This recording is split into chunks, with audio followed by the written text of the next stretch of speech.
বলে হুজুর ছিদ্রের মুখে পাটা দিছি কি যেন বারবার কামড়ায়। নবী আমার হ্যাঁচকা টান দিলে বিষাক্ত সাপ বের হয়ে নবীর সালাম দেয়, আসসালামু আলাইকা ইয়া রাসূলুল্লাহ। নবী সালামের উত্তর দেয় না, সাপটা আবার সালাম দেয়, নবী সালামের উত্তর দেয় না। সাপটা আবার সালাম দেয়, নবী সালামের উত্তর দেয় না। আল্লাহর নবী রাগ করে বলে, সাপ রে তুই আমার কলজার মধ্যে কামড় মারবি।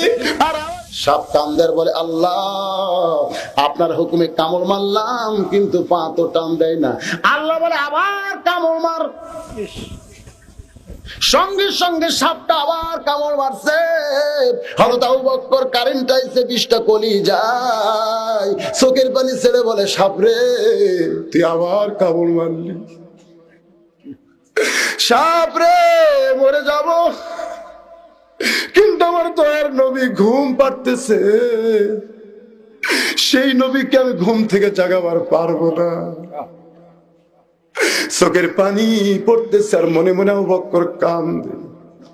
সাপ ডাকতে বলে, আল্লাহ কামড় মারছি, পা টান দেয় না। আল্লাহ বলে, আবার কামড় মার, আবার কামড় মার, আবার কামড় মার। কিতাবের মধ্যে আছে পাঁচবার সাপটা কামড় মারছে। বিষের যন্ত্রণায় গোটা দেহ থর থর করে কাঁপতেছে। নবীর মুখের দিকে তাকায় দেখে নবী আমার ঘুম পাড়তেছে। হঠাৎ এক ফোঁটা চোখের পানি নবীর গাল মোবারকে পড়ছে। নবী আমার চট করে উঠে দেখে রক্তের মতন চোখ দুইটা লাল করে আবু বকর কাঁদতেছে। বাবা বাড়ির কথা মনে করে তুমি কাঁদতেছো, বিবাচ্চার কথা মনে করে তুমি কান্দো।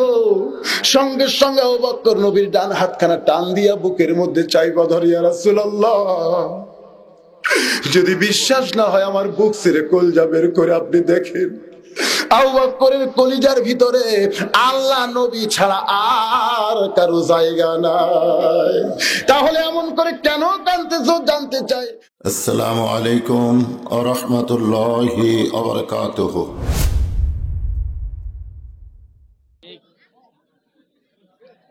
হ্যাঁ আল্লাহর বান্দা খুব খেয়াল করেন, নবী সাহাবীদের সামনে জীবনের সবচাইতে গুরুত্বপূর্ণ ওয়াজ করবেন। এই জন্য ওয়াজটা আমি আপনাদের শোনাইতে চাই। নবী বললেন, সাহাবীরা রে, যেই জুব্বা আমি তোমাদের দেখাইতেছি বাবা, এই জুব্বা পরে বাইতুল মুকাদ্দাসের মধ্যে আমি 2 রাকাত নামাজের ইমামতি করলাম। নামাজ শেষ হয়ে গেলে জিবরাইল বলে, ইয়া রাসূলুল্লাহ আপনি তো নামাজ পড়াইলেন হুজুর, কিন্তু আপনার পিছনে যারা নামাজ পড়েছে তাদেরকে আপনি চিনেন? নবী বললেন, জিবরাইল ভাই এই জগতের কারোর সঙ্গে আমার পরিচয় নাই। জিবরাইল বলে, ইয়া রাসূলুল্লাহ 1,24,000 মতান্তরে 2,24,000 নবী রাসূল আজকে আপনার পিছনে ইক্তেদা করেছে। আপনি হলেন ইমামুল আম্বিয়া, ইমামুল মুরসালিন। রে সাহাবীরা, আমি সঙ্গে সঙ্গে তাকাই দেখি যে জুব্বা আমি তোমাদের দেখাইতেছি বাবা, এই জুব্বার মধ্যে তখন কোত্থেকে যেন আলো এসে ঢুকতেছে। জোরে কোন সুবহানাল্লাহ। রে সাহাবীরা, এই জুব্বা পরে আমি বুরাকের পিঠে চললাম, 7 আসমান পাড়ি দিয়ে সিদরাতুল মুনতাহা, সেখান থেকে রফরফের পিঠে চড়ে আমি যখন আল্লাহর বাড়ি আরশে আজিমে যাই, আমার আল্লাহ 2খানা হাত বাড়ায় ডাক দিল, হাবিবুল্লাহ যে মক্কা থেকে জুব্বা পরে আমার বাড়িতে আইছেন, ওই জুব্বাখানাকে আপনি খুলতে পারবেন না? নবী বলেন, আল্লাহ আমি কেন জুব্বাখানা খুলবো জানতে চাই। আল্লাহ বলেন, ওই তায়েফের লোকেরা এমন ভাবে আপনার দেহের মধ্যে পাথর মারছে, ওই দাগগুলো আমি আল্লাহ নিজের চোখে দেখতে চাই। নবী বলেন, আল্লাহ এইটা কেমন কথা বলতেছেন? আল্লাহ আপনি ভিতরের খবর জানেন, আর জুব্বার নিচে তায়েফবাসীর পাথরের দাগ বুঝি আপনি দেখতে পাবেন না? নবী বলেন, আল্লাহ আপনি কি বলতেছেন? আমার আল্লাহ বলে, হাবিব গো আমি আল্লাহ যদি আপনার এই জুব্বাখানা চাই আপনি কি দিবেন না? আল্লাহ নবী বলেন, সাহাবীরা রে, আমার আল্লাহ যদি আমার জীবন চায় আমি দিতে রাজি আছি। আমার আল্লাহ ইব্রাহিমকে বলেছিল, ইব্রাহিম তোর কলজা কুরবানি কর। ইব্রাহিম নবী বাম হাতখানা কলজার উপরে আর ডান হাতখানা ইসমাইলের মাথার উপরে রেখে চিন্তা করে আল্লাহ কোন কলজার কুরবানি চাইছে। মন বলতেছে ওই ইসমাইল কলজার উপরে আমার মহব্বত বেশি। সঙ্গে সঙ্গে আল্লাহকে খুশি করার জন্য ইসমাইলকে বাজার থেকে যেমন গরু নিয়ে বাড়িতে আসে, কুরবানি গরু তাই না তেমন করে নিয়ে আসছে বাড়িতে। সেই বাড়ি থেকে কুরবানির দিনে গরু যেমন গোসল করায়া সুন্দর করে মাঠে নিয়ে আসে, এমন করে ইব্রাহিম ইসমাইলকে টাইনা টাইনা নিয়ে যায় পাহাড়ের ধারে। আমার আল্লাহকে খুশি করার জন্য নিজের সন্তানকে নিচে রাইখা যখন ধারালো ছুরি মারতেছে চোখ বন্ধ করে, আমার আল্লাহ ডাক দেয় বলে, জিব্রাইল, আমার ইব্রাহিম পাগল হইয়া গেছে, যারে জিব্রাইল যা, যে আল্লাহকে খুশি করার জন্য নিজের কলজার উপরে ছুরি ধরবার চায়। আমি আল্লাহ এত নিষ্ঠুর না, যারে জিব্রাইল যা ইসমাইলকে টান দে, ওই জায়গায় বেহেশতের দুম্বা শোয়া দে। জিব্রাইল ইসমাইলকে টান দিয়া ওই জায়গায় যখন দুম্বা শোয়া দেয়, ওই চোখ বন্ধ করা অবস্থায় আমাদের জাতির পিতা যখন ছুরি চালায়, ওই দুম্বার গরম রক্ত যখন ইব্রাহিমের হাতে পড়ছে, সঙ্গে সঙ্গে তরবারি পাইলা দিয়া ডাক দিছে আল্লাহ। আমার আল্লাহ ডাকতে পারে, ইব্রাহিম কি কুরবানি করলি একবার তাকায় দেখ। ইব্রাহিম কান্দের বলে, আল্লাহ আমি এত নিষ্ঠুর না, আমার কলজার মধ্যে আমার সন্তানের দরদ আছে, কুরবানি দেওয়ার পরে আমি আর তাকায় দেখতে পারবো না। আল্লাহ বলে, ইব্রাহিম রে চোখ খুলে দেখ, কে নিষ্ঠুর, কার দয়া বেশি। সঙ্গে সঙ্গে ইব্রাহিম চোখ খুলে দেখে ইসমাইল মুস্কি মুস্কি হাসতেছে, আর দুম্বা তার সামনে কুরবানি হয়ে পড়ে আছে। নবী আমার ডাকতে বলে, আল্লাহ আপনার আরশে আজিম বাড়িতে যদি আমার জীবনখানা চান আমি দিয়ে দিব, আর জুব্বাখানা কেন দিব না আল্লাহ। এই বলে নবী যখন জুব্বাখানা খুলতে চায়, আমার আল্লাহর কুদরতি হাতের পরশ পড়ছে নবীর জুব্বায়। জোরে কর সুবহানাল্লাহ। নবী বলেন, সাহাবীরা রে, এই জুব্বা পরে আমি জান্নাতের মধ্যে গেছি বাবা, এই জুব্বা পরে আমি জাহান্নামে গেছি, এই জুব্বা পরে বাইতুল মামুরের মধ্যে আমি ফেরেশতাদের ইমামতি করেছি, আমি লাইলাতুল মিরাজ পাড়ি দিয়া এই জুব্বাখানা এই থলিয়ার মধ্যে প্যাকেট করে রাখছি, আর কোনদিন আমি এই নূরের জুব্বা পরি নাই। আমি চলে যাব আর দুনিয়াতে বেশি দিন থাকবো না। আমি যাব যখন এত দামি জুব্বা নিয়ে আমি যাব না, এটা তোমাদের মধ্যে কাউরে না কাউরে আমি দিয়ে যাব। যেই মাত্র নবী কইছেন এই জুব্বাটা আমি তোমাদের মধ্যে কাউরে না কাউরে দিয়ে যাব, বলার সঙ্গে সঙ্গে সব সাহাবী দাঁড়িয়ে গেছেন। জোরে করে সুবহানাল্লাহ। প্রত্যেকটা সাহাবী চিন্তা শুরু করেছেন, এত দামি জুব্বা নবী আমার কোন সাহাবীকে দিবে। এক নম্বর সাহাবী আস্তে আস্তে নবীর কাছে ঘেঁষতেছে, নাম কি? আবু বকর সিদ্দিক। মনে মনে চিন্তা করেন, এই জুব্বা বুঝি নবী আমারই দেয়। কারণ আল্লাহর নবী একদিন বলেছেন সাহাবীদেরকে, রে সাহাবীরা তোমরা শুনলে খুশি হবে, ওই আল্লাহর পরে এই দুনিয়াতে কেউ যদি আমার দোস্ত থাকে, এই দোস্তকে তোমরা চিনো? বলে, না হুজুর, আপনি না বললে কেমনে চিনবো? আল্লাহর নবী বললেন, এই দোস্তের নাম হইল আবু বকর সিদ্দিক। আল্লাহর নবী বলেন, সাহাবীরা রে, যেদিন আমার আল্লাহ হুকুম করলেন গভীর রাত্রে মক্কা ছেড়ে মদিনায় হিজরত করতে হবে, আপনি সঙ্গে করে আবু বকরকে নিয়ে যাবেন মদিনায়। আমি সেদিন আবু বকরকে কানে কানে বলেছিলাম, বাবা একদিন গভীর রাত্রে মক্কা ছেড়ে মদিনায় হিজরত করতে হবে, আমি কিন্তু তোমাকে সঙ্গে করে মদিনায় যাবার চাই। একথা বলার 6 মাস পরে যখন হিজরতের হুকুম হলো, নবী আমার চুপি চুপি আবু বকরের বাড়ির দরজায় আস্তে করে ঠোকা মারছে, সঙ্গে সঙ্গেই দরজা খুলে গেছে। আল্লাহর নবী চমকে বলেন, আবু বকর এই গভীর রাত্রে আস্তে করে ঠোকা মারলি, কেমনে দরজা খুললেন জানতে চাই। আবু বকর বলে, ইয়া রাসূলুল্লাহ, ওই যে কয়েক মাস পূর্বে বলেছিলেন আমাকে সঙ্গে করে আপনি মদিনায় হিজরত করবেন, গভীর রাত্রে যদি আল্লাহর হুকুম হয়, সেদিন থেকে আজ পর্যন্ত কোন রাত্রিবেলা আমি ঘুমাই নাই, বরং সারা রাত দরজার কাছে আমি দাঁড়িয়ে থাকি। আল্লাহর নবী বলেন, সাহাবীরা রে, তোমরা শুনলে আরো আশ্চর্য হয়ে যাবে, আমি নবী দুর্বল হয়ে আবু বকরের উরাতটাকে বালিশ বানায় যখন গিরি শহরের মধ্যে ঘুমিয়ে যায়, আমার আবু বকর কিন্তু ঘুমায় নাই। বারবার নবীর মুখের দিকে তাকায় মনে মনে চিন্তা করে, আবু বকর রে, তোর মতন যোগ্য মানুষ দুনিয়াতে আর কে আছে? আল্লাহর নবী তার মাথাটা তোর উরাতকে বালিশ বানায় ঘুম পাড়তেছে। জোরে কর সুবহানাল্লাহ। যারে সৃষ্টি না করলে আমার আল্লাহ কুল কায়নাত সৃষ্টি করতো না, সেই মহামানব তোর উরাতটাকে বালিশ বানায় ঘুম পাড়তেছে। আবু বকর, তোর মতন যোগ্য ব্যক্তি আর পৃথিবীতে কে আছে? মনটাকে বড় ধন্য মনে করে আবু বকর আল্লাহ নবীর কপালের দিকে তাকায় দেখে, ওই গিরি শহরের গরমে মুক্তার দানার মতন কপাল থেকে ঘাম গুলো বের হইয়া যায়। ধরে কর সুবহানাল্লাহ। আবু বকর তাকায় দেখে নবী আমার অধৈর্য ঘুম পাড়তেছে। আল্লাহর নবী ঘুম পাড়তেছে, আবু বকরের কলজা খুশিতে বাকবাক হয়ে গেছে। আমার নবী শান্তিতে ঘুমায় ঘুমায় ঘুমায়। ওই কপালের ঘাম গুলো মুক্তার দানার মতো লেগে তার বড় লোভ হইয়া গেল। আস্তে করে ডান হাত দিয়ে যখন ঘামখানা টান দেয়, সঙ্গে সঙ্গে ওই ঘামের ভিতর থেকে এমন একটা আলো প্রকাশ পায়। 400 গ্রহ তারা, তারি নূরের ইশারা, জোরে কোন 400 গ্রহ তারা, তারি নূরের ইশারা, নইলে যে অন্ধকারে, নইলে যে অন্ধকারে ডুবিত এই ধরনী।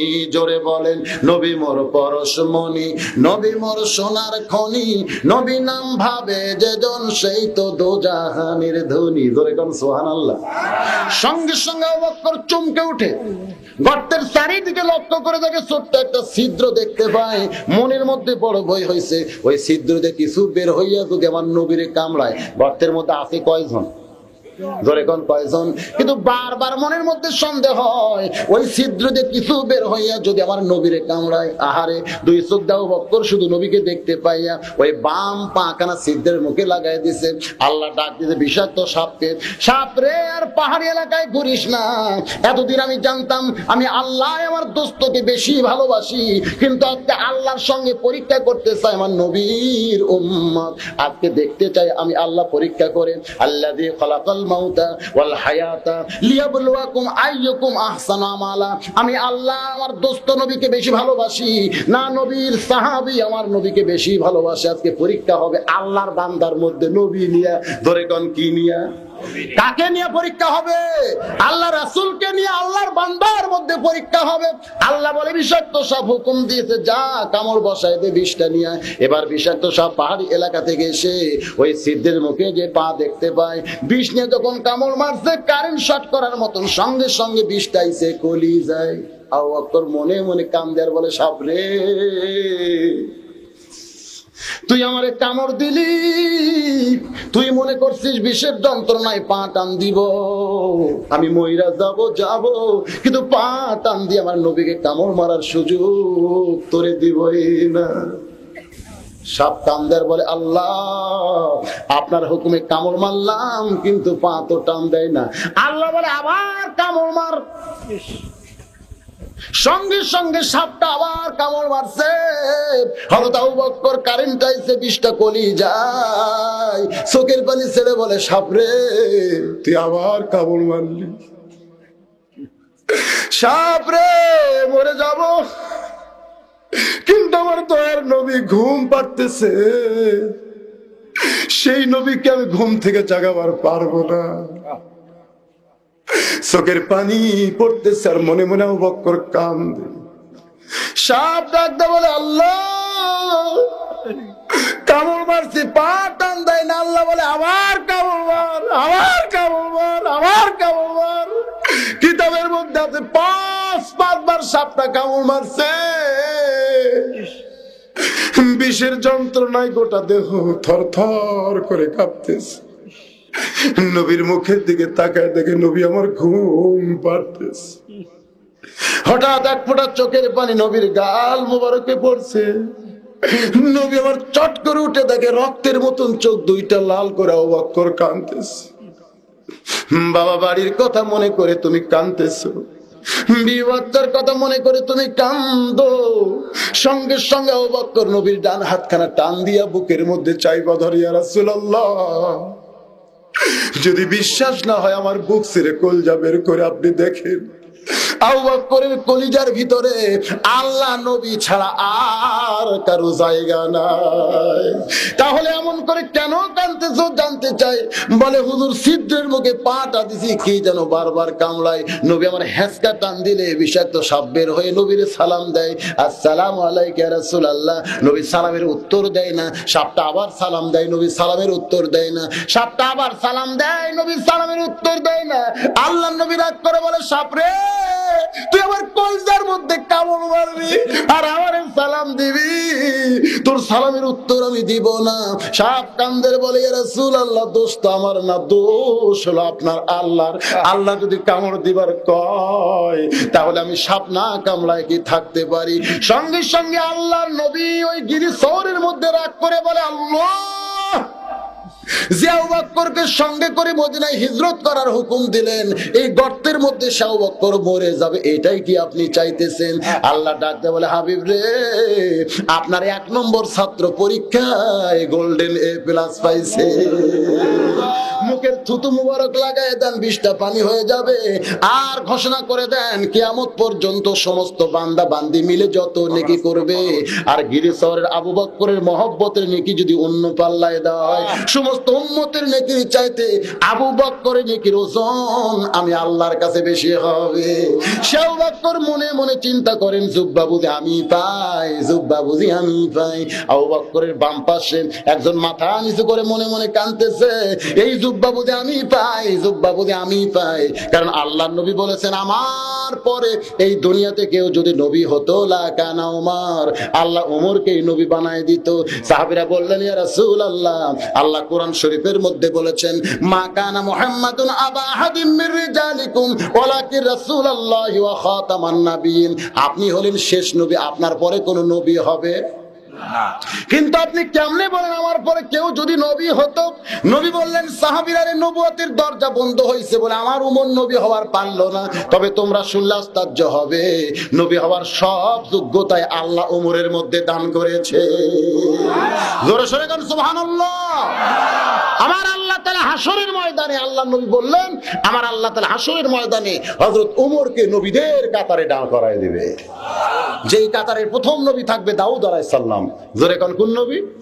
দাউদ আলাইহিস সালাম। আসলে নবীদের কাতার তো 11টা হবে, সর্বসাকুল্যে 11টা কাতার নবীদের হবে। এক কাতারে শুধু আমাদের নবী একলাই থাকবে, আর এক কাতারে থাকবে ইব্রাহিম খলিলুল্লাহ, মুসা কালিমুল্লাহ, ঈসা রুহুল আল্লাহ, 3 জন থাকবে এক কাতারে। আর 3 নম্বরের কাতারে প্রথম থাকবে দাউদ আলাইহিস সালাতু ওয়াস সালাম, 2 নম্বরে আল্লাহ উমরকে ঢুকাই দিয়ে 3 নম্বরে থাকবে সুলাইমান আলাইহিস সালাম। সুলাইমান চালাক নবী হওয়ার কারণে চিন্তা করবে, কে রে, আমার বাবা দাউদের পরই তো আমার থাকার কথা, কিন্তু মাঝখানে নবীটা ঢুকলো কে? দেখুন নবী, আল্লাহ রাসূলের হাদিস আছে, সুলাইমান নবী বারবার চিন্তা করবেন, আমার বাবা দাউদের পরেই তো আমার থাকার কথা, কিন্তু মাঝখানে নবীটা ঢুকলো কে? কে ঢুকলো? এই নবীর নামটা জানতে হবে। আস্তে করে পিঠে হাত দিবার চাবে, কিন্তু হাতটা কাঁপতে কাঁপতে ফিরে আসবে। আবার পিঠে হাত দিবার চাবে, হাতটা কাঁপতে কাঁপতে ফিরে আসবে। কারণ আল্লাহর নবী বলেছেন, আমি তিহিমা প্রান্তর থেকে যখন মসজিদ নববীর দিকে আসতেছিলাম, এমন সময় দেখি শয়তান দৌড় মারতেছে। নবী বললেন, শয়তান দৌড় মারো কেন? শয়তান হেস বলতেছে, আসসালামু আলাইকুম। আল্লাহর নবী বলে, শয়তান রে, আমারে সালাম দিলা, কিন্তু কার ভয়ে তুমি দৌড় শুরু করলা? বলে, হুজুর ওই যে তাকায় দেখেন। নবী তাকায় দেখে হযরত ওমর ফারুক যাচ্ছে। আল্লাহ নবী বললেন, শয়তান রে, উমর চলে যাওয়ার পরেও তো তুমি যাবার পারবে, তোমার কি একটু ধৈর্য নাই? শয়তান কান্দের বলে, নবী গো, আপনার উমর যে রাস্তা দিয়া যায়, শয়তান সেই রাস্তায় 40 দিন যাইতে ভয় পায়। আল্লাহর নবী বলেছেন, বাবা আদম থেকে আমি নবী পর্যন্ত যত নবী দুনিয়াতে আছে, শয়তান সঙ্গে সঙ্গে যাবার পারবে, কিন্তু আমার উমর যদি কোনো রাস্তা দিয়া যায়, ওই রাস্তা দিয়ে শয়তান 40 দিন যাইতে ভয় পায়। চতুর্থবার সুলাইমান নবী হাত পিঠে দিয়ে হাসরের ময়দানে বলবে, আপনি কোন নবী ভাই? ওমর ফারুক বললেন, কি বললেন? আপনি কোন নবী ভাই? হযরত ওমর ফারুক বলবেন, রাসূল বলেছেন। আমার উমর সেদিন বলবেন, তোমার ভিতরে বুঝি আল্লাহর কোরআন নাই? সুবহানাল্লাহ বলেন। সুলাইমান নবীকে বলবে, তোমার ভিতরে বুঝি আল্লাহর কোরআন নাই? ওয়ালিমান খাফা মাকামা রাব্বিহি জান্নাতান। হাসরের ময়দানে আসামির মতো যারা মাথা নত করে দাঁড়িয়ে থাকবে, আমার আল্লাহ আসামির সাইজ দেখে 2টা জান্নাত বোনাস দিবে। আর তুমি আমারে বলো, কোন নবী ভাই, কোন নবী ভাই? আমি কোন নবী না, আমার নাম হলো উমর, আমার নাম হলো উমর, আমার নাম হলো উমর। 3 বার। সুলাইমান নবী বলবেন, উমর নামে তো কোনো নবী নাই। ওমর ফারুক বলে, আমি নবীর কথা তো বলতেই চাচ্ছি না ভাই, আমি উমর। সুলাইমান বলে, তাহলে কোন জায়গায় দাঁড়াইছেন? আপনার সামনে আমার বাবা দাউদ আলাইহিস সালাম, আর আপনার পিছনে আমি সুলাইমান। সঙ্গে সঙ্গে ওমর ফারুক জোড়হাত করে বলবে, আল্লাহ নবী, সুলাইমান, আমি বড় বেয়াদবি করেছি, আপনাকে পিছনে রাইখা সামনে দাঁড়াইছে, আল্লাহর রাস্তা আমারে মাফ করে দেন। এ বলে কাঁদতে কাঁদতে ওমর ফারুক যখন কাতার ছাড়তে যাবে, আল্লাহ নবী বলেন, সাহাবীরা রে, এমন সময় আমার আল্লাহ হাসরের ময়দানে বলবেন, ওমর ওমর, আমার নবীর কাতার তুমি ছাইলো না। আমার দোস্ত নবী বলেছিল আমার পরে কেউ যদি নবী হতো আল্লাহ ওমরকে নবী বানাই দিত। নবুয়তের দরজা বন্ধ করছি বলে আমার দোস্ত নবীর কথার দাম দুনিয়াতে রাখতে পারি নাই, কিন্তু আমার দোস্তকে আমি আল্লাহ এতই ভালোবাসি, তার কথার দাম রাখতে গিয়ে হাসরের ময়দান নবীর কাতারে তোমারে দাঁড় করাইয়া দিছি। সেই ওমর মনে মনে ভাবতেছেন জুব্বা বুঝে আমি পাই, জুব্বা বুঝে আমি পাই। ওমর ফারুকের বাম পাশে একজন মাথা নিচু করে দাঁড়িয়ে চিন্তা করতেছে, জুব্বা বুঝে আমি পাই, জুব্বা বুঝে আমি পাই, কারণ আমি হইলাম রাসূলের ডবল জামাই। জোরে কোন কোন জামাই? ডবল জামাই বোঝেন? নাম কি? এই খালি হাসলে হবে না, জোরে কার নাম কি? ওসমান যুন্নুরাইন, দুইটা নূরের অধিকারী। আমার নবীর সর্বসাকুল্যে মেয়ে হলো 4টা। জোরে কোন কয়টা? প্রথম বিয়ে করেছিল রোকেয়াকে, রোকেয়া যখন মরে গেছে এরপরে উম্মে কুলসুমারে বিয়ে করেছে। একসঙ্গে দুই বোনকে বিয়ে করা জায়েজ। জোরে কোন? তবে একজন যদি মারা যায় আর একজন যদি রাজি থাকে তাহলে ইসলাম জায়েজ করেছে ভাই, তবে একসঙ্গে দুই বোনকে বিয়ে করা। জোরে কোন? এক বোনকে বিয়ে করছে আর একটা যুবতী শালীকে নিয়ে হুন্ডার পাশে ফিল্ডিং মারা। জোরে কোন? আপনাদের এলাকাত কেমন হয়? আমাদের বগুড়ার কাহালুতে অনেক শালী তার নানির কাছে বলতেছে, নানি গো নানি, বলি যে আমি আমারে লইয়া চলো দুলা ভাইয়ের বাড়ি। দুলা ভাই আমার জানের জান, পরাণের পরাণ। তো দুলা ভাই যদি তুরি জানের জান হয় তাহলে তোর বোনের কি? চিন্তা করেন। এই জন্য যারা মেয়ের বাপ আছেন, এখানে মেয়ের বাপ আছে না নাই? আমি নিজেও কিন্তু মেয়ের বাপ। আমি মেয়ের বাপের পায়ে হাত দিয়ে বলতেছি, বাবা আপনার একটা মেয়েকে যখন জামাইয়ের সঙ্গে বিয়ে দিয়েছেন আর একটা মেয়ে যদি যুবতী বাড়িতে থাকে, খবরদার ওই জামাই গাবড়ার কাছে ঘেঁষতে দিয়েন না। সকালবেলা বিড়ালকে দেখবেন খেড়ের পালা, আপনারা খেড়ের পালা কর না কি কর? খড়ের পালার কাছে দেখবেন বিড়াল এমন ভাবে বসে আছে, আপনি মনে করবেন 10 লতিবাজারি হয়েছে। চোখ বন্ধ করে বসে আছে। ও কি চোখ বন্ধ করে বসে আল্লাহর জিকির করতেছে? ওর ধান্দা হলো ইন্দুর ধরা। জোরে কম কি ধরা? জোরে কম কি ধরা? তাহলে ইন্দুর বাড়ালি খপ করে ধরবে। কতগুলা দুলা ভাই এরকম আছে শালীর উপর আক্রমণ করবার চায়। এই জন্য মেয়ের বাপদেরকে বলতেছি, একটা মেয়ে যখন বিয়ে দিচ্ছেন আর একটা যুবতী বারবার দুলা ভাইয়ের কাছে যাবার চাবে, আপনি ঘরের মধ্যে ডাইকা মেয়েকে শাসন করবেন। বাবা হিসাবে মেয়েকে শাসন করার দরকার আছে না নাই? জোরে কোন আছে না নাই? মেয়েকে ডাকতে বলবেন, হ্যাঁ মেয়ে খবরদার, তুমি দুলা ভাইয়ের কাছে যাইতে পারবা না, কারণ তোমার এখন বয়স হয়েছে। যদি তোমার দুলা ভাইয়ের কাছে যাও আমি কিন্তু তোমাকে শাস্তি দিব। এরকম ভয় দেখানো দরকার আছে না নাই? নবী বলেছেন দাউস লা ইয়াদখুলুল জান্নাহ, দাউস কোনদিন জান্নাত পাবে না। সাহাবীরা বললেন হুজুর দাউস কোন নারী? আল্লাহর নবী বললেন দাউস কোন নারী না, দাউস হলো ওই সকল পুরুষ যাদের অধীনে নারীরা পর্দা করে না। আজকে যারা এখানে স্বামী আছেন, আপনার অধীনে আপনার বউ আছে না নাই? জোরে করে আছে না নাই? আপনার বউ লাইলুদি বাড়ি করে ঘুরবে আর আপনি টুপি বাঁধতে তো নামাজ পড়বেন? হ্যাঁ, আমার ওয়াজে আপনার বইয়ের পর্দা হবে? একজন আমার মোবাইল করে আজকেই কইছে, হুজুর আমাদের এলাকার মেয়েরা পর্দা কম করে, আপনি একটু পর্দার উপরে ওয়াজ করবেন। আরে আমার ওয়াজটা পর্দা হবে যখন ফখরুদ্দিন সরকার ক্ষমতায় আইলো, আমাদের দুপসাই ব্রিজের কাছে র্যাবের ক্যাম্প, এক যুবক তার যুবতী বউকে নিয়ে হুন্ডার উপর ফিল্ডিং মারতেছে। এত করে হুন্ডা ছাড়ছে ডিসকোভা, একেবারে অন্যা গলার মধ্যে পেঁয়াজ খাচ্ছে। র্যাব আটকাই দিয়ে বলছে, তুই কেডা কাহে মুসলমান, তোর পিছনে কেডা কাহা বউ? এ তুই মুসলমান হয় তোর বউয়ের গায়ে বোরকা নাই কেন? যুবক জোর হাত করে কান্দার বলে, স্যার এইখানে র্যাবের ক্যাম্প, আমি তো জানতাম, আমি ভুল করে এই বউটা এই দিকে আসতাম না, এই বউক নিয়ে আসতাম না, আল্লাহ রাসূলকে মাফ করে দেন স্যার। র্যাবের দিকে তাকায় যুবক কিন্তু 2 হাত জোড় করে মাফ চায়। আমার মতন হুজুর যদি বলতো এই বউকে এভাবে নিয়ে ঘোরা জায়েজ নাই বাবা, বউকে বোরকা পরায় দিও, আল্লাহ কোরআন শরীফ, হুজুর থর কোরআন, থর কোরআন শরীফ, দরকার আমার বউকে আমি ন্যাংটা করে নিয়ে ঘুরবো, তাতে আপনার কি? ধরে ঠিক কিনা? আমি যতই ওয়াজ করি আমার ওয়াজ গুরুত্ব দিবে না। র্যাবের হাতে লাঠি দেখছে, জোরে কোন ঠিক কিনা? আমার বাপ তখন র্যাব বলতেছে, ঠিক আছে এই মেয়ে, তুমি একজন মুসলমানের বউ হয়ে তোমার গায়ে বোরকা নাই কেন? মেয়েটা কান্দের বলে, স্যার আমার স্বামীকে আমি 1000 বার কইছি বোরকা কিনে। স্বামী কোন দিক বুঝতে পারছে, তুমি না কইলা বোরকা কাউদের গরম নাই, আমি 1 কোটি বার কইছি তোমার বোরকা কিনে দরকার। র্যাবের মেজর খেলে হাসতেছে, আল্লাহ রে আল্লাহ রে, র্যাবের সামনে বউ শব্দ স্বামী দেয়, আল্লাহর সামনে এই বউ কি স্বামী ছাড়বে ভাই? সব দোষ দেবে স্বামী। আল্লাহ, আমি রাবিয়া বসরি হয়ে ফাতেমা হয়ে সমাজে চলতে চাইছিলাম, কিন্তু আমার স্বামী আমাকে পর্দার মধ্যে রাখে নাই। এরকম ভাষণ দিবে না? হ্যাঁ, র্যাবের সামনে শব্দ স্বামী। র্যাব বলতেছে ঠিক আছে, তোমার কোনো চিন্তা নেই, তোমার স্বামীকে আমরা সাইজ করতেছি, এই রোলার নিয়ে আসো, আর গিরে গিরে বসাও। বউটা বলতেছে স্যার এতই মারা মারবেন, স্বামী যদি আমার পঙ্গু হয়ে যায় তাহলে হুন্ডাত করে আমার কে নিয়ে যাবে? হুন্ডাত করে কে নিয়ে যাবে সেই চিন্তা ধরতেছে, স্বামীতে পঙ্গু হবে। তো ঠিক আছে আমরা মারবো না, তোমার পায়ের স্যান্ডেল দিয়ে তোমার স্বামীর মুকুট বাড়ি মারো একটা, আর বলে দাও বোরকা কিনো, বোরকা কিনো। খালি এক বাড়ি মারবা আর বলো বোরকা কিনো। বউ এখন কি করবে? স্বামী বাঁচানোর জন্য স্যান্ডেল দিয়ে মুকুট এক বাড়ি মারছে, বোরকা কিনে দাও। এলাকার ভ্যান রিক্সা হলো সব আবার দেখছে, এলাকার মধ্যে এমন প্রচার করা করছে, ফখরুদ্দিনের প্রথম 3 মাস আমার বগুড়ার কোনো মেয়ে বোরকা ছাড়া শহরে আসে না, আমাদের বগুড়ার কোনো যুবক ফিল্ডিং মারার জন্য বউকে বোরকা ছাড়া হুন্ডা তার তোলে না। 40 বছর ওয়াজ দিয়ে যে কাম হয় নাই, এক স্যান্ডেলের বাড়ি সেই কাম হবে। ধরে ঠিক কিনা? এখন চিন্তা করেন, খালি ওয়াজ দিয়ে কাম হবে? যারা স্বামী আছেন তাদেরকে র্যাবের মেজর হওয়া লাগবে। পারবেন? বাড়ির বউকে ডাকতে বলবে, যদি লাইলুদি বার করা তোকে রাস্তা দেখি, তোর টুটির উপরে পাও দিয়ে জিভে 5 হাত বার করবে। মেয়েরা কিন্তু কড়া স্বামী ভালোবাসে, মারার কথা আমি বলি নাই। একটু সাপ এসে আল্লাহ নবীর কাছে কাঁদতেছে, নবী বলে কেন কান্দো? সাপ বলে ইয়া রাসূলুল্লাহ আপনার সঙ্গে জান্নাতে যাবার চাই।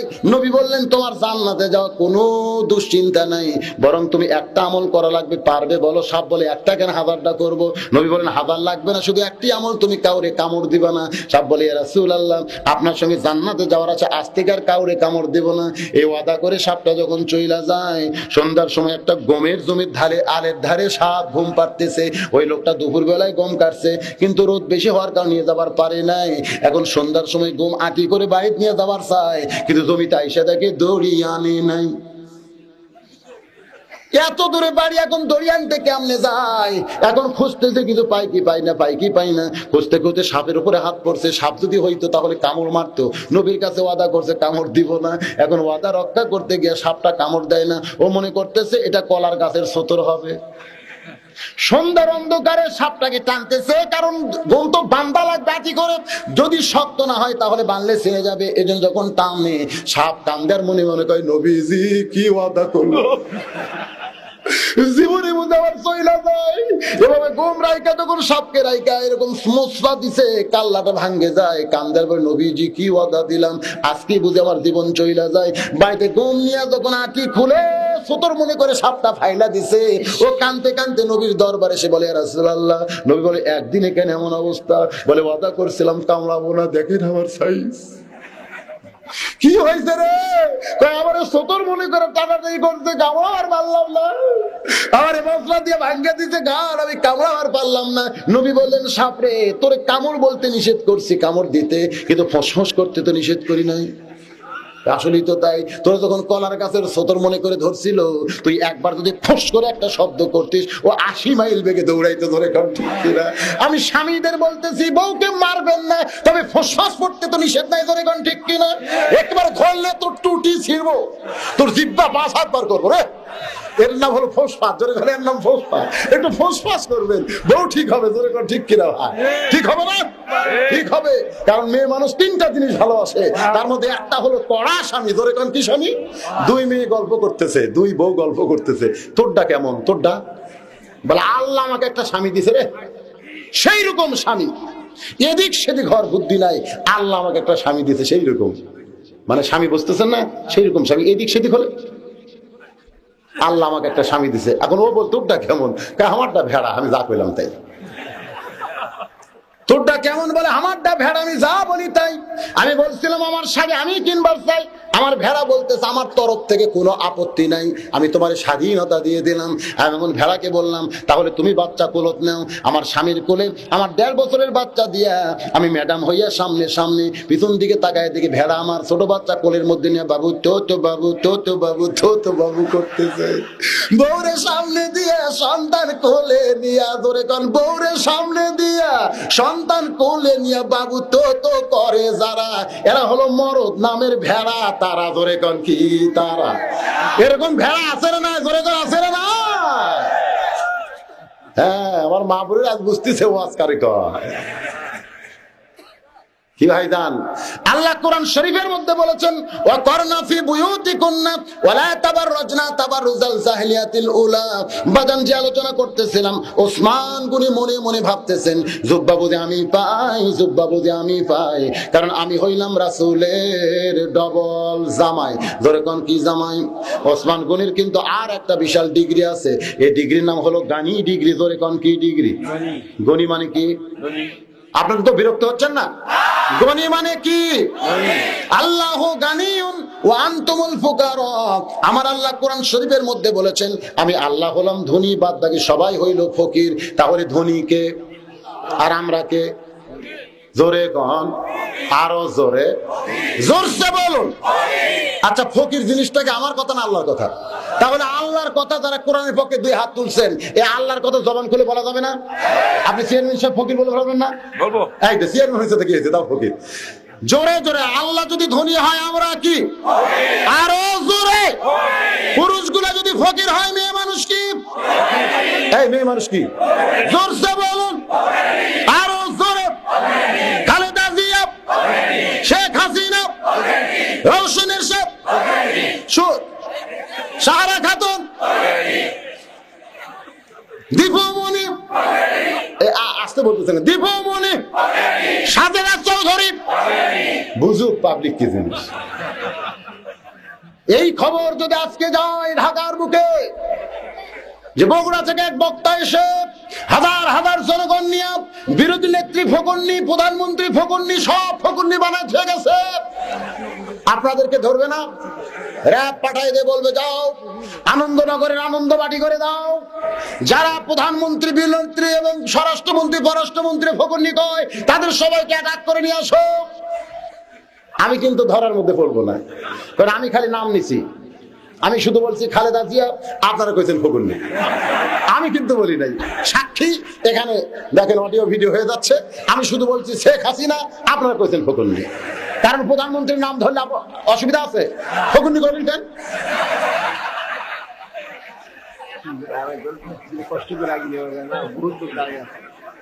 আবার আগে নেওয়া যাবে, রাত 12টার সময় আগে নেওয়া যায় না, 12টার সময় মোনাজাত করা লাগবে, আগে নেওয়া। আরো সভাপতি বলতেছে আগে নেওয়া যায় না, আরো আগে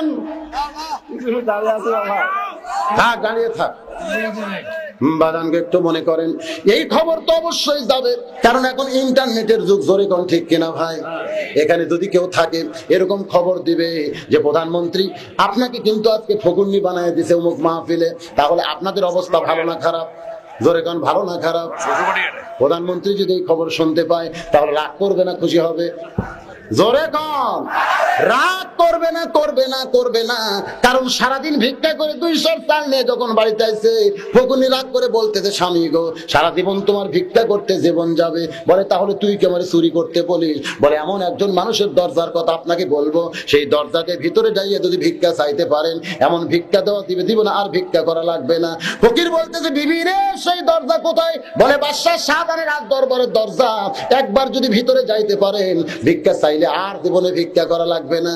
বইয়ের বুদ্ধি শুনে ফকির কাছে পরদিন বাদশাহ শাহজাহানের রাজ দরবারে বিশাল একটা দরজায় লাঠি নিয়ে এক ব্যক্তি দাঁড়ায় আছে। ফকির দেখতেছে এমন দরজায় তো কোনোদিন দাঁড়ায় নাই, যে দরজায় দাঁড়াইছি চাইনি ভিক্ষা পাই, কিন্তু আজকে লাঠিওয়ালা মানুষ কেন দেখতে পাই? ফকির বলতেছে বাবা আমি ভিতরে ঢুকতে চাই। দারোয়ান বলতেছে তুমি তো একটা ফকির, এই দরজাতে বাদশাহ শাহজাহানের উজির নাদির মন্ত্রী যারা, বাদশাহ শাহজাহানের খাস মেহমান যারা, একমাত্র তারা এই দরজাতে ভিতরে ঢুকতে পারে, তোমার মতন ফকির কোনোদিন ঢুকতে পারবে না। ফকির বলতেছে আমার বউ কইছে আজকে বাদশার কাছে আমার যাইতেই হবে।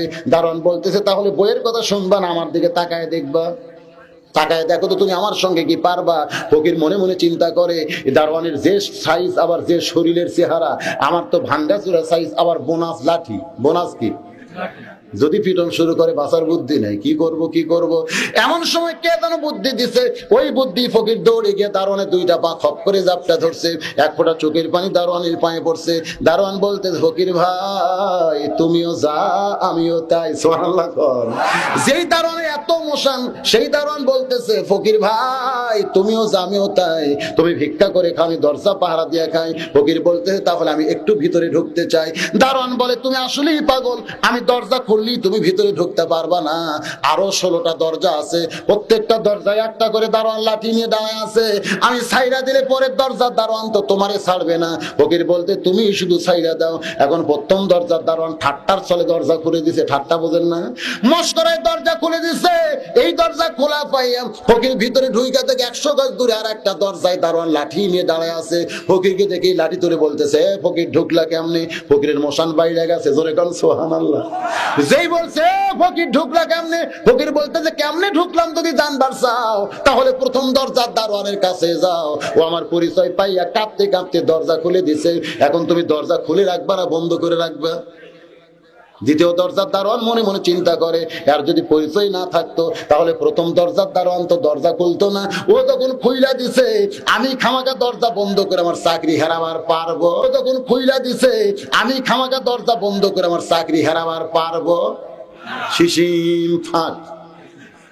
ইমাম গাজ্জালী রাহমাতুল্লাহ আলাইহি বলেন, রে দুনিয়ার মুসলমানেরা, মৃত্যুর সময় ইমানের পরিচয় দিয়া তোমরা যদি মরতে পারো, কবর বলো, মিজান বলো, হাসর বলো, আর পুলসিরাত বলো, কোন দরজায় আল্লাহ তোমাদেরকে আটকাবে না। ওয়াফুতিহাত আবওয়াবুহা ওয়া ক্বালা লাহুম খাযানাতুহা সালামুন আলাইকুম তিবতুম ফাদখুলুহা খালিদিন। আল্লাহ তোমাদের জন্য 8টা জান্নাতের দরজা খুলে দিবে। একই কায়দায় ফকির রাজ দরবারের মধ্যে ঢুকছে, জোরে কান তার ভিতরে।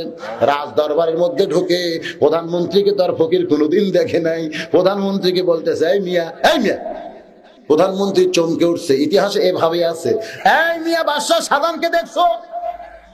প্রধানমন্ত্রী চমকে উঠছে, আজ পর্যন্ত আমার এই মিয়া কেউ কোনোদিন কয় নাই, সবাই উজিরে আজম মান্যবর বলে সম্বোধন করে, আর এই বেটা আমারে কয় এই মিয়া বাদশাহ সাদানরে দেখছো?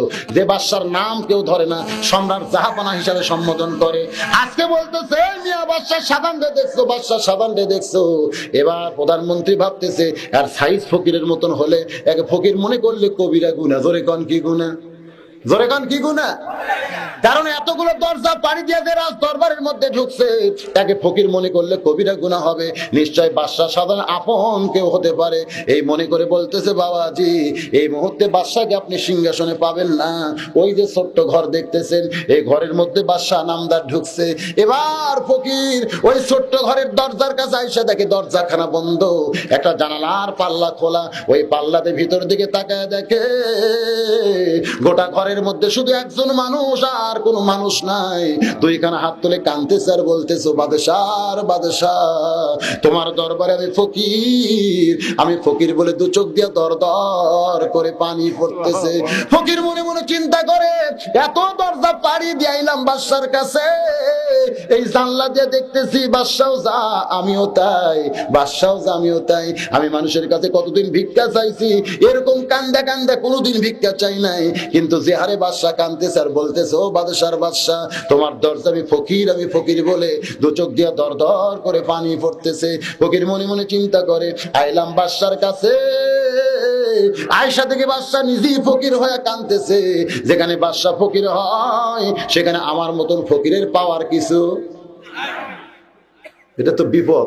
ধরে কোন কি, এটা গজবের এলাকা, এখানে বেশিক্ষণ থাকা যাবে না, তাড়াতাড়ি বের হওয়া লাগবে, তাড়াতাড়ি। কারণ ফকির যা দেখছে ওর উপরে বিশ্বাস করে তাড়াতাড়ি যখন বের হবার চায়। দারোয়ান বলতেছে বাবাজি আপনি তো রাজ দরবারের মধ্যে ঢুকলেন, আপনি কি বাদশার সঙ্গে দেখা পাইছেন? ফকির ভিক্ষা না পালে খুশি না বেজার? এমনি তো ভিক্ষা পাই নাই, আবার বলতেছে আপনি তো বাদশার দরবারে ঢুকলেন, আপনি কি বাদশার সঙ্গে দেখা পাইছেন? ফকির চিল্লায় বলে রে দারোয়ানের বাচ্চা দারোয়ান, খালি দরজা পাহারা দিয়ে খাস, ভিতরের খবর জানিস না। তোরা তাকে বাদশা বাদশা বলে পূজা করতেছিস, আমি নিজের চোখে দেখলাম ফকির হয়ে কাঁদতেছে। সুবহানাল্লাহ। তোরা তাকে বাদশা বাদশা বলে পূজা করতেছিস, আমি নিজের চোখে দেখলাম ফকির হয়ে কাঁদতেছে। নিজের চোখে দেখলে ইমান বাড়ে না কমে? ধরে কোন আপনার নিজের চোখে দেখেন, নিজের চোখে দেখেন তাবারাকাল্লাযী বিয়াদিহিল মুলক ওয়া হুয়া আলা কুল্লি শাইইন কাদির। গোটা পৃথিবীর রাজত্ব কর্তৃত্ব মালিকানা কার হাতে? সমস্ত ক্ষমতার মালিক কে? তাহলে দুনিয়া কার? আইন চলবে কার? আজকে সে আল্লাহর আইন দিয়ে যদি রাজনীতি করি আর কেউ যদি বলে ইসলামী রাজনীতি জায়েজ নাই, তাহলে তাদের হাউড়া গুড়া করে দেওয়া ছাড়া তো মুসলমানের কোনো বুদ্ধি নাই। ধরে কোন ঠিক কিনা? আল্লাহর বান্দা যখন নিজের চোখে দেখবেন তখন বিশ্বাস মজবুত হবে না কমজোরি হবে? ধরে কোন নিজের চোখে দেখে বলতেছে দারোয়ানের বাচ্চা দারোয়ান, খালি দরজা পাহারা দিয়ে খাস, ভিতরের খবর জানিস না, তোরা যাকে বাদশা বাদশা বলে পূজা করতেছিস। আমি নিজের চোখে দেখলাম বেটা ফকির হয়ে কাঁদতেছে। ধরে কোন কি হয়ে কাঁদতেছে? দারোয়ান হলো বাদশার চামচা। ধরে কোন কার চামচা? আরো ধরে কোন কার চামচা? আরো দারোয়ান ছিল। আই আই আই কি হয়েছে ভাই? কোন তালে জিএমবি ঢুকছে, রাজাকার ঢুকছে রাজ দরবারে, আইনে আই সাইজ করা লাগবে। সব দারোয়ান একত্র হইয়া কেউ ফকিরকে কিল মারে, লাত্তি মারে, ঘুষি মারে। ফকির চিল্লায় বলে যতই মার মারিস না কেন, নিজের চোখে দেখা জিনিস মিথ্যা বলা যাবে না। যতই জুলুম করো, যতই তোমরা জেলে দাও, যতই তোমরা খারাপ স্লোগান দিয়ে আমাদেরকে বদনাম দাও, যতই তোমরা বলো না কেন, নিজের চোখে দেখা জিনিস মিথ্যা বলা যাবে। কেউ লাগতে মারে, কেউ ঘুষি মারে, কেউ কিল মারে। ফকির কয় মারেক ভাই, নিজের চোখে দেখা জিনিস মিথ্যা বলা যাবে না। কি চোখ দিয়ে দেখছে? ধরে কর এই কোরআন শরীফ যখন কোন আল্লাহর বান্দা তেলাওয়াত করবে, এই কোরআনের মাহফিল শুধু করলে হবে না ভাই।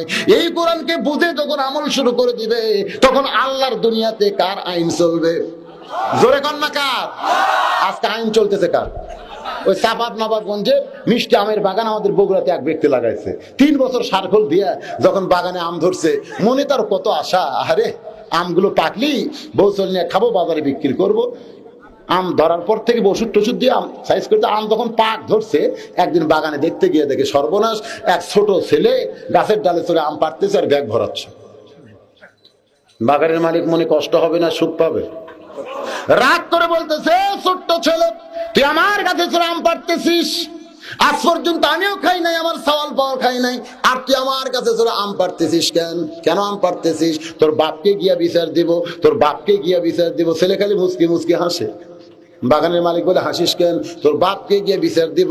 বলে আমার বাপকে কোথায় গিয়ে বিচার দিবেন? আপনার আর এক গাছও তো আমার আব্বা চড়ছে। বাগানের মালিক ভুলকে দেবে, সত্যই তাই। ওর বাপ খালে আম পাড়তেছে আর বস্তা ভরায়। এবার গাছের মালিক গাছের গোড়ায় বসে কান্দের, বলে আল্লাহ বিচার দিব কার কাছে? বেটা চোর, বাপ চোর।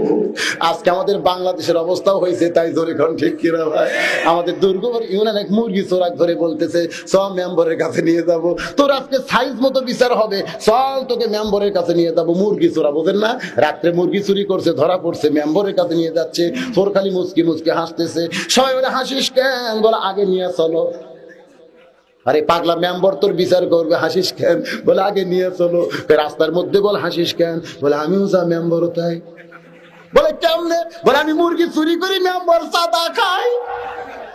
ওই মেম্বার আমারই কইছে কচি কাঁচা মোরগ পাইলে 2-1টা আমারই দিবি, তোর বিচার করবে কে? আমি আছি। সবাই বলতেছে তাহলে মুরগি চোরাকে আমরা চেয়ারম্যানের কাছে নিয়ে যাবার চাই। 2 দিন পরে যখন চেয়ারম্যানের কাছে যাবে, তোর মুসকি মুসকি হাসতেছে। বলে হাসিস কেন? বলে গত সপ্তাহে চেয়ারম্যান 2 টন গম চুরি করছে। যে চেয়ারম্যান গম চুরি কইরা খায়, চোরে চোরে মাস্তা তো ভাই, ওই চোর কোনদিন মুরগি চোরার বিচার করবার পারবে না। না না, জোরে কোন কথা ঠিক কিনা? আইন চলতেছে কার? যার কারণে আমাদের সমাজ ব্যবস্থা এরকম দুর্বল হয়েছে ভাই। আজকে যদি আল্লাহর আইন চালু থাকতো, তাহলে আল্লাহর আইন মোতাবেক বিচার শুরু হইয়া গেলে কোন নেতা চোর বদমাস থাকতে পারতো না। বাংলাদেশে কেউ চুরি করার সাহস পাইতো না। জোরে কোন কথা ঠিক কিনা? রে আল্লাহর বান্দা, বলতে বলতে অনেক দূরে চলে আইছি। নবী বললেন এত দামি জুব্বা আমি নিয়ে যাব না, এটা তোমাদের মধ্যে কাউরে না কাউরে আমি দিয়ে যাব। ঘড়ির দিকে তাকায় দেখতেছে রাত 12টা বাজে গেছে। যখন উঠছিলাম তখন 9:30, আর এখন যদি 12টা তাহলে কয় ঘন্টা? 2.5 ঘন্টা ওয়াজ করলি টাকা হালাল। 2.5 ঘন্টা ওয়াজ করলি টাকা হালাল। হ্যাঁ, এটা কোনোদিন হয়? আসলে ভাই আমি ওয়াজ করবো, অসুবিধা না। আসলে আপনাদের সাইজ দেখে আমার মনে হচ্ছে না রাত 12টা, মনে হয় রাত 8টা। এরকম ভাব হচ্ছে না? 8টার মতো ভাব হচ্ছে। আপনারা রংপুরের লোক যে এইরকম ওয়াজ শোনেন, এখন থেকে সামনে দাওয়াত নিতে গেলে আমাকে চিন্তা করা লাগবে। কারণ পাবনা হোক, খুলনা হোক, সাতক্ষীরা হোক, যশোর হোক, 1 থেকে 1.5 ঘন্টা 2 ঘন্টা ওয়াজ শুনতে ট্যাংরা মারে। কিন্তু আপনারা তো ট্যাংরা মারেন না। মাশাআল্লাহ দাদাকাল্লাহ, ওই যে খাড়া হয়ে, এই যারা খাড়া হয়েছে দাঁড়াইছে, বসার টাইম নাই, ঘন্টার পর ঘন্টা দাঁড়িয়ে আছে। আল্লাহ রাসূল এই দামি জুব্বাটা কারে দিবে ভাইজান একটু খেয়াল করেন। এবার সমস্ত দারোয়ান ফকিরকে যখন লাগতে পারে কিল মারে, এমন সময় বাদশাহ শাহজাহান রাজ দরবারে রাজা আসরের নামাজ শেষ করে মসজিদ থেকে বের হচ্ছেন। খুব খেয়াল করে মনোযোগ দিয়ে এই ওয়াজটা শোনেন। বাদশাহ শাহজাহান যখন আসরের নামাজ পড়ে মসজিদ থেকে বের হয়ে দেখে সমস্ত দারোয়ান কারে যেন মারতেছে। দারোয়ানেরা কারে মারতেছো, কেন মারতেছো? দারোয়ান গুলো বলতেছে যাবো না, আমরা তো শুধুই মারতেছি, আপনি শুনলে তো মারিয়ে ফেলবেন। বলে মারিয়ে ফেলবো কেন? বলে আসেন তাহলে আমাদের কাছে, কি অপরাধ করেছে? বলে আপনি নাকি বাদশা নাই ফকির হয়ে গেছেন। সম্রাট শাহজাহান দৌড়ে এসে ফকিরের টুটি সাইবা ধরে বলে, এই ফকির, তুই কি জানিস না আমি মোগল সম্রাট শাহজাহান? ফকির বলতেছে আমি জানতাম তো অতীতকাল। জানতাম কি কাল? ফকির বলতেছে আমি জানতাম আপনি মুঘল সম্রাট শাহজাহান। বাদশাহ শাহজাহান বুকে হাত দেয় বলে আমি বর্তমানেও মুঘল সম্রাট শাহজাহান। ফকির বলতেছে তাহলে ছোট্ট ঘরে জানলা দিয়ে কি দেখলাম? আপনার মতোই অবিকল। এখন আপনি কিনা জানি না, তবে আপনার মতোই অবিকল একজনকে দেখলাম দুই হাত তুলে কাঁদতেছে আর বলতেছে ও বাদশাহ, তোমার দরবারে আমি ফকির বলে চোখের পানি দিয়ে গাল ভিজায় দেয়, মনে হয় আপনি না অন্য কেউ। সঙ্গে সঙ্গে বাদশাহ শাহজাহান দুইটা হাত থরথর করে কাঁপতেছে। দারোয়ান গুলো বলে যাবো না, ফকির কি কইলো? এইটা শোনার পরে আপনার দুইটা হাতে কেন কাঁপ ধরে গেল? এবার বাদশাহ শাহজাহান কান্দের বলে, রে দারোয়ানেরা রে, ফকির যা বলেছে সত্যই বলেছে।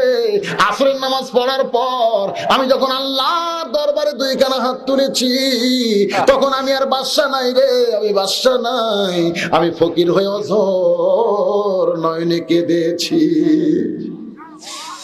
আমাদের প্রধানমন্ত্রী, আমাদের বিরোধী নেত্রী যখন নামাজের পরে আল্লাহর কাছে হাত তোলে, তখন কিন্তু প্রধানমন্ত্রী হিসাবে তোলে না, তখন ফকুরনি হিসাবে তোলে। জোরে কোন কথা ঠিক কি না? এই ওয়াজটা যদি আজকে তারা শুনতে পায়, আপনারা মোবাইলের মাধ্যমে, ইন্টারনেটের মাধ্যমে যদি এখানে পাঠায় দেন, আমাদের প্রধানমন্ত্রী বিরোধী নেত্রী বলবে এতদিন পরে একটা বক্তা আসল ওয়াজ করেছে। জোরে কোন ঠিক কি না? তাহলে আমরা সবাই কি? আরো জোরে ধরে আমরা কি? জোরসে বলুন। আমরা যদি ফকির হয় মেয়ে মানুষ কি? আরো জোরে। খালেদা জিয়া, শেখ হাসিনা, এই দুটাই থাক। আর বাদ বাকি আমরা পরে বলবো। আমাদের তো খালেদা হাসিনা দুটাই থাক, না কি বলেন ভাই? হ্যাঁ, এই যে হয়ে যাচ্ছে গোটা বাংলাদেশে সব জায়গায় যাবে না? আমার অবস্থা এমনি খারাপ, আরো খারাপ হবে, কোনো অসুবিধা নাই, কোনো অসুবিধা নাই। ওদের সাথে সাথে আমি হেকমতটাও শুনাইছি। ধরে কোন ঠিক কিনা ভাই? ওসমান গনি মনে মনে ভাবতেছেন জুব্বা বুঝে আমি পাই, জুব্বা বুঝে আমি পাই, জুব্বা বুঝে আমি পাই। এইটা বলতে বলতে বাজানরে বাদশাহ শাহজাহান রাজ দরবারের মধ্যে আমরা ঢুকাইছি। আর ফকিরের বউ খালি চিন্তা করতেছে এতদিন তো 2 সের চাল নিয়ে বাড়িতে আসতো, আজকে এমন একটা জায়গায় আমার স্বামীরে পাঠাইছি, কয়েক বস্তা নিয়ে আসবে, কয়েক বছর ভিক্ষা করা লাগবে না, আরামসেই খাওয়া যাবে। জোরে কোন কথা ঠিক কিনা? কারণ পাঠাই দিছে আসল জায়গায়। জোরে কোন কোন জায়গায়? ফকিরের বউ খালি একবার ঘর দেখতেছে, একবার দরজা দেখতে দেখতে তাকায় দেখে ফকির আসতেছে, ব্যাগও নাই, বস্তাও নাই, খালি খোঁড়াইতেছে আর আসতেছে, খোঁড়াইতেছে আর আসতেছে। ফকির নিকট সর্বনাশ, কি হইলো, কি হইলো রে আমার স্বামী? দৌড়ে সে দেখে কান সারা ফাটে গেছে, এই জায়গাতে রক্ত বাড়াইছে, ঠোঁট একটু ফুলে উঠছে। কি হয়েছে গো, কি হয়েছে গো? বস্তাও নাই, ব্যাগও নাই। ফকির চিল্লায় বলে, রে ফকুরনি, তোর বুদ্ধি শুনে। আসলে বুদ্ধি বেশি কার? ফকিরের না ফকুরনি? হ্যাঁ, ফকুরনির বুদ্ধি বেশি। ফকুরনি বলতেছে মা, 4টা ভিক্ষা দাও মা। বেটার বউ বলতেছে 4টা না, 4 সের না। ফকুরনি কয় 4 সের কেন? বলে শাশুড়ি আমারে গাল দিছে, গাল দেয় অন্য বাড়ি পান খাবার গেছে, আর এই শুধু তুমি ভিক্ষা চাইছো, তোমার ব্যাগ মেলাও, 4 সের দিব, তুমি খবরদার কাউরে ধান কইও না, আমি সংসার ঢুসা দিব। ফকুরনি 4 সের চাল পেয়ে কি খুশি, আমি কাউরে কমো না মা, কাউরে কমো না। অন্য বাড়ি যে কয়, এই বাড়ির বেটার বউ শাশুড়িতে কি হলো, আমার 4 সের চাল দিয়ে কয় কাউরে ধান কই, আমি কাউরে কমো না। যত বাড়ি যায় সব বাড়ি কয় আর কাউরে কমো না, কাউরে কমো না। একটা ফকুরনি যদি ঝোলার চাল সামলাবার না পারে, তাহলে দেশ কি সামলাবার পারবি ভাই?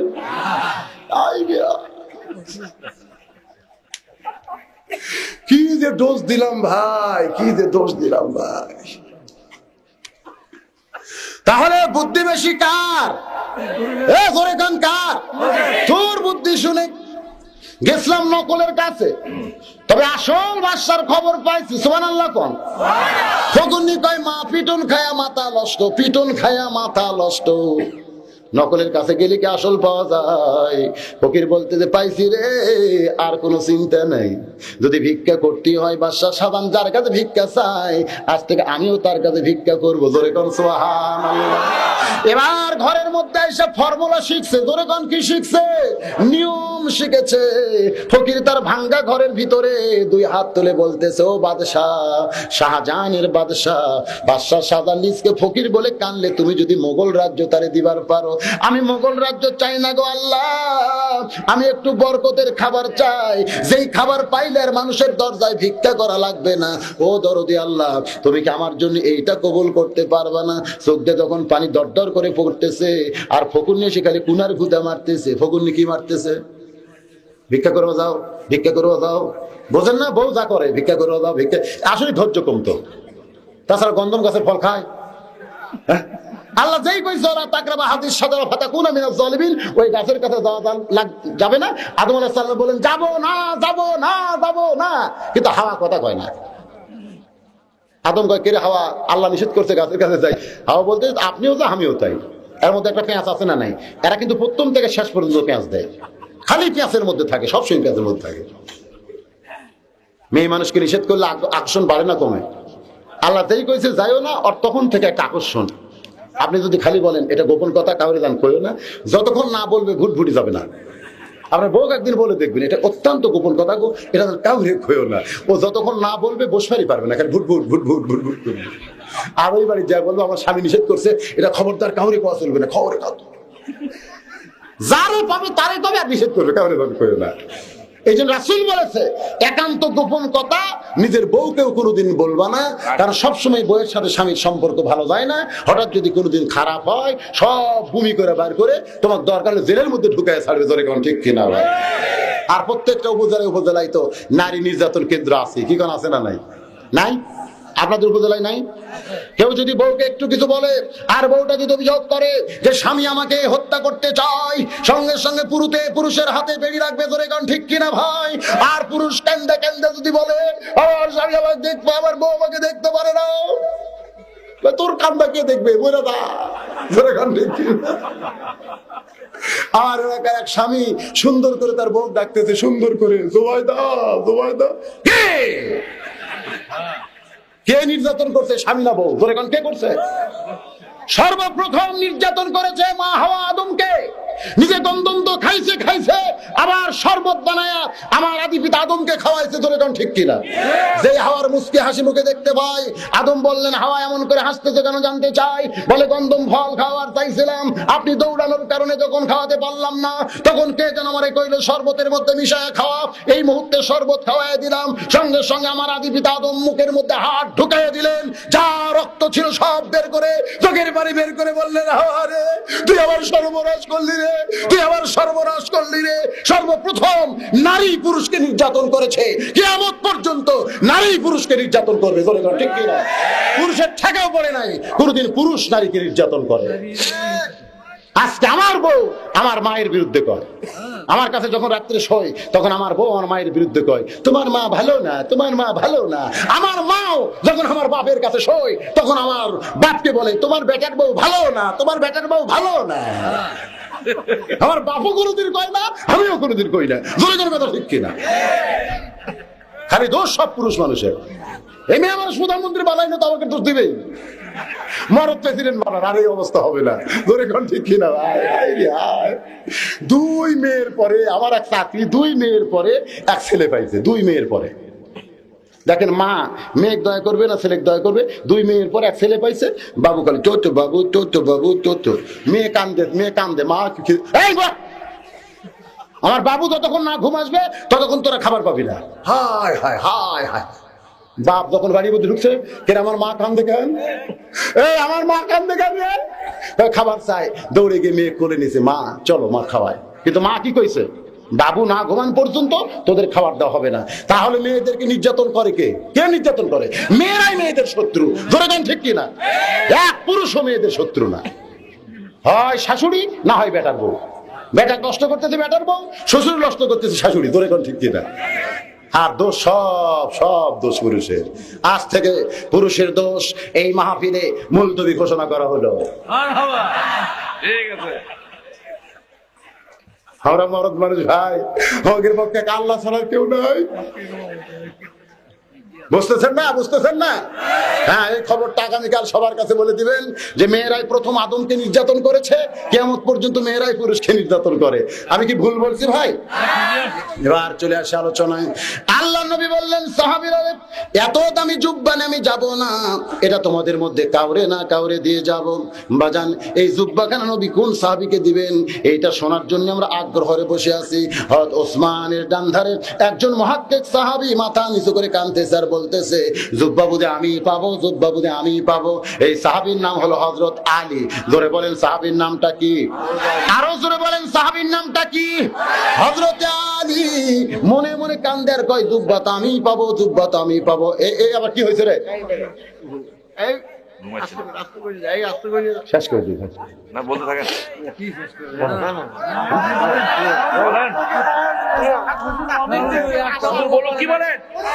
না শোনেন, আমি বলতেছি মানে ওয়াজের একটা লিমিটেড আছে, বুঝলেন না? আমরা যদি হঠাৎ বক্তা হয়ে একদিনে 2-4 ঘন্টা ওয়াজ করলে অসুবিধা নেই। কন্টিনিউ আমি দুপুরে ওয়াজ, রাত্রে ওয়াজ, আবার আগামীকাল দিনও তো ওয়াজ, রাত্রে ওয়াজ। নতুন আইসি বলে আপনারা মনে করতেছেন হুজুর বুঝে আর কোনোদিন ওয়াজ করেনি, আজকে প্রথম, তা না। কন্টিনিউ প্রত্যেক রাত্রে আপনাকে এলাকার 10টা মাহফিলের দাওয়াত আমার কাছে গেছিল, আমি কোনোটাই নিবার পারি নাই, কারণ যারা দাওয়াত দেয় 1 বছর আগে আমাকে বুকিং দেয় অন্য এলাকায়, এই এলাকার তোমার পরিচয় নাই। তো আজকে যে কথাটা আমি বলতেছি, রাসূল জুব্বাখানা কারে দিবেন? এই জুব্বাটা হলো আনা মাদিনাতুল ইলমি ওয়া আলী বাবুহা। জোরে সরে কোন সুবহানাল্লাহ। রাসূল তার গোটা জিন্দেগিতে 3টা জুব্বা দান করেছেন। একটা হলেন মা খাদিজাতুল কুবরাকে, যখন তিনি দুনিয়া থেকে বিদায় নিলেন তিনি রাসূলের জুব্বা দিয়ে তার দাফন দিলেন। জোরে কোন সুবহানাল্লাহ। আর একটা জুব্বা রাসূল দান করেছেন ওয়াইস কুরুনিকে, খায়রাত তাবিইনা ওয়াইজাল করনি। এইটা হলো তাইফের জুব্বা। জোরে কোন জুব্বা? যেই জুব্বা পরা অবস্থায় অসংখ্য পাথর নবীর দেহের উপরে পড়েছিল, জুব্বার এমন কোন জায়গা ছিল না যেখানে রক্ত ভরে নাই। গোটা জুব্বা লাল হয়ে যখন গেল, ওই রক্তাক্ত জুব্বা রাসূল যত্ন করে রেখে বলেছিলেন, এই জুব্বাটা পাবে আমার আশিক রাসূল খায়রাত তাবিইন ওয়াইজাল করনি। আর এই ইলমে মারিফতের মেরাজের জুব্বা, যেখানে আল্লাহ নবী 2 জনা প্রেম করেছেন গোপনা, মাঝখানে তো জিবরাইলের জায়গা হলো না। জোরে কোন আল্লাহ নবী 2 জনা প্রেম করেছেন গোপনা, মাঝখানে তো জিবরাইলের জায়গা হলো না। জায়গা যদি হইতো আরশাদি মে নিতো, জায়গা যদি হইতো আরশাদি মে নিতো, দরজার বাহিরে আল্লাহ ব্রেক করাতো না। আল্লাহ নবী 2 জনা প্রেম করেছেন গোপনা, মাঝখানে তো জিবরাইলের জায়গা হলো না।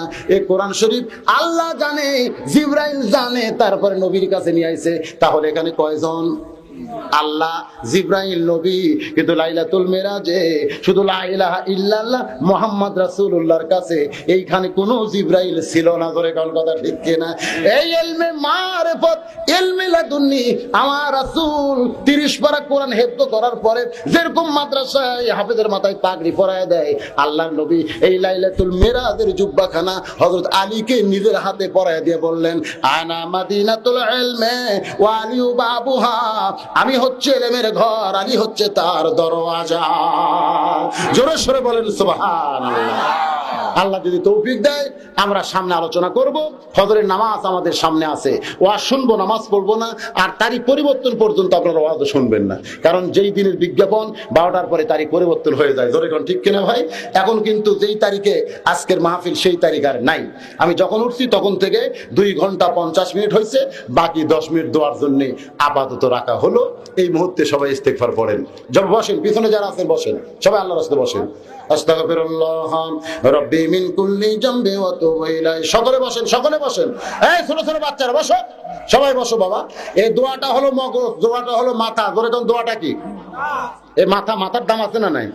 নীলফামারীর একটা বাস, ওই বগুড়ার আপনার ফুড ভিলেজ, আপনারা দেখছেন ফুড ভিলেজ, ঢাকার যাতে ফুড ভিলেজ পাওয়া যায় না? তাবারাকতা ইয়া যাল জালালি ওয়াল ইকরাম। আল্লাহুম্মা আমিন। মাবুদ, সেই মাগরিবের নামাজের পর থেকে রাত 12:30 পর্যন্ত তোমার পাগল বান্দা বান্দিরা আরামের বাড়ি, আরামের ঘুমকে বাদ দিয়া কোরআন হাদিসের মহাব্বত কলিজার ভিতরে নিয়া এই জান্নাতের বাগানে বসে বসে কোরআন হাদিসের ওয়াজ শোনার শেষে আমি গুনাহগারের সঙ্গে রহমতের দরজায় ফকির হয়ে দোকানে হাত তুলেছি। আল্লাহ মেহেরবানি করে আজকের এই মাহফিল আমাদের সকলের হেদায়েতের জন্য, নাজাতের জন্য, জান্নাতের জন্য কবুল করো। এই মাহফিলের শুরু থেকে শেষ পর্যন্ত যত আলোচনা হয়েছে এর মধ্যে যদি ত্রুটি হয়, ভুল হয়, মাফ করে দাও। এর যা হাদিয়া মঞ্জুর করো সোনার মদিনায় নবী পাকের রওজা মোবারকে কবুল করে নাও। তামাম আম্বিয়া কিরাম, আসহাবে কিরাম, তাবিনে কিরাম, তাবা তাবিনে কিরাম, আউলিয়া কিরাম, পীর মাশায়েখ, বুজুর্গানে কিরাম, তামাম পৃথিবীর মাটির নিচে যত মুমিন মুমিনাত শুয়ে আছে আল্লাহ সকলের আরওয়াহ পরে হাদিয়া কবুল করো। আমরা যারা হাত তুলেছি আল্লাহ আমাদের মধ্যে যাদের মা নাই দুনিয়ায়, মা গো মা, ছোট্ট একটি শব্দ মা, এই নামের মধ্যে যে কি মধু, যাদের মা নাই তারাই বুঝতেছে।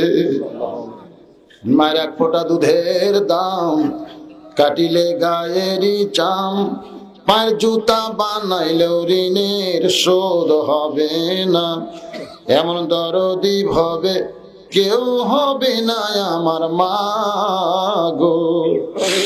এই দরদের মাঝকে যাদের কবরে গেছে আল্লাহ মেহেরবানি করে মায়ের কবর জান্নাতের টুকরা বানিয়ে দাও। আমাদের বাবা বাড়িঘর সহায় সম্পত্তি রাইকে এতিম হয়ে যাদের কবরে গেল, মুহাম্মাদুর রাসূলুল্লাহ সাল্লাল্লাহু আলাইহি ওয়াসাল্লাম